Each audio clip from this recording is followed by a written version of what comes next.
Сәлем балақай, мен саған көліктердің неше түрлерін көрсетіп айтып беремін. Қара көлікті көрейік. Мұндай жылдамдықпен қаланың ішінде жүру өте қауіпті. Бұл көліктің жылдамдығы 80 шақырым сағатына. Полиция қызметкерлері тоқтату керек бұл көлікті.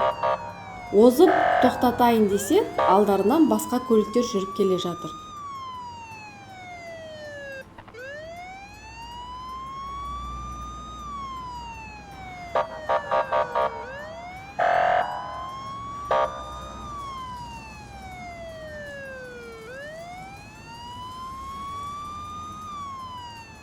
Ал енді полиция қызметкерлері бұл тез келе жатқан көлікті тоқтатады. Тоқтатты. Дұрыс.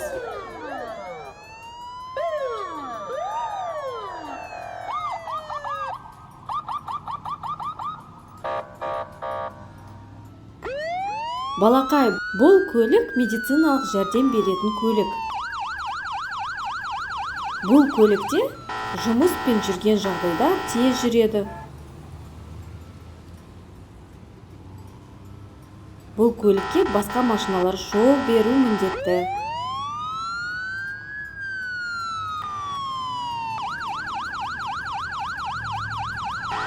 Медициналық жәрдем беретін көлік ауырып қалған адамдарды емханаға жеткізеді.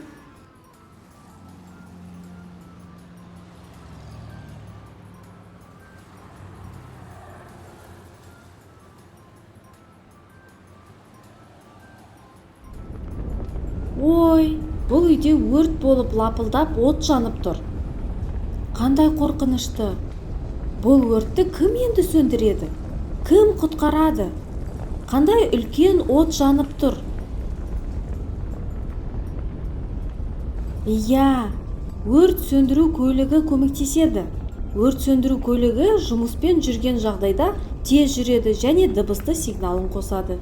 Өрт сөндіру көлігі жанып тұрған отты көбінесе сумен сөндіреді.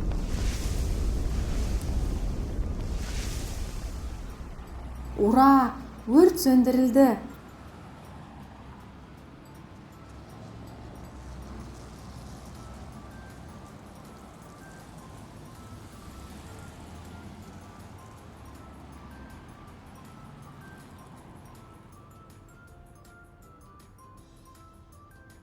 Балақай, лайк басып, біздің арнамызға жазылуды ұмытпа. Келесі кездескенше.